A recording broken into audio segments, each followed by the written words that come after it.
తర్వాత ఒక ఇష్యూ మీద వాళ్ళు చాలా క్లారిటీతో మాకు చెప్పారంటే liquor has to be controlled. ఈ లిక్కర్ని కంట్రోల్ చేయాలంటే మీరు okay you are doing flying squad ద్వారా లేకపోతే బార్డర్ చెక్ పోస్ట్లో చెక్ చేస్తున్నారు, పట్టుకుంటున్నారు. కానీ యాక్చువల్గా ఫ్యాక్టరీ నుంచి టు చెక్ ద లీకేజ్ అంటే ఫ్యాక్టరీ నుంచి గోడౌన్కి వెళ్ళినప్పుడు గోడౌన్ నుంచి షాప్కి వెళ్తే మధ్యలో లీకేజ్ అవ్వడానికి అవకాశం ఉంది కదా. సో దీన్ని ఎలా చెక్ చేస్తారు?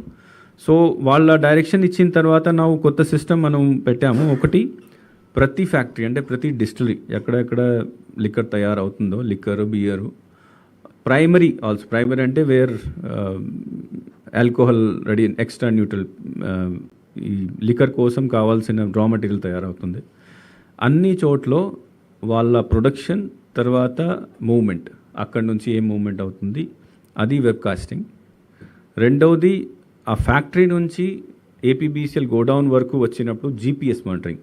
ఆ ట్రక్ ఫ్యాక్టరీ నుంచి స్టార్ట్ అయ్యి స్టోరేజ్ గోడౌన్కి వచ్చిందా అదే రూట్లో, లేకపోతే వేరే దారిలో అటు ఇటు అయిపోయింది. సో లీకేజ్ చెక్ చేయడం కోసం.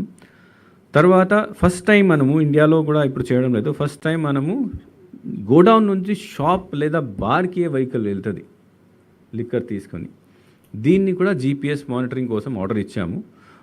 ఈరోజు రివ్యూ చేయడం జరిగింది, బికాస్ చాలా పెద్ద వర్క్ ఉంది కాబట్టి నెక్స్ట్ 2 daysలో అది కూడా జీపీఎస్ మానిటరింగ్ కూడా స్టార్ట్ అవుతుంది.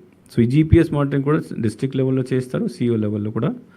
ఇక్కడ కూడా మేము స్క్రీన్ ఏర్పాటు చేస్తున్నాం. సో దిస్ అపార్ట్ ఫ్రమ్ లిక్కర్కి ఇంకొకటి అంటే మామూలుగా కూడా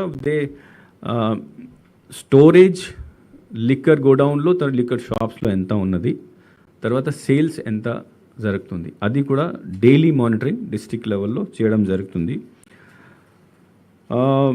నెక్స్ట్ ఈజ్ ఇప్పుడు ఈ మోడల్ కోడ్ ఎన్ఫోర్స్మెంట్లో కొన్ని విషయాలు I would like to tell you. Enforcement సంబంధించి అంటే vehicle, loudspeaker, inducement, meeting సంబంధించి 501 ఇప్పుడు దాకా అంటే డేట్ ఆఫ్ అనౌన్స్మెంట్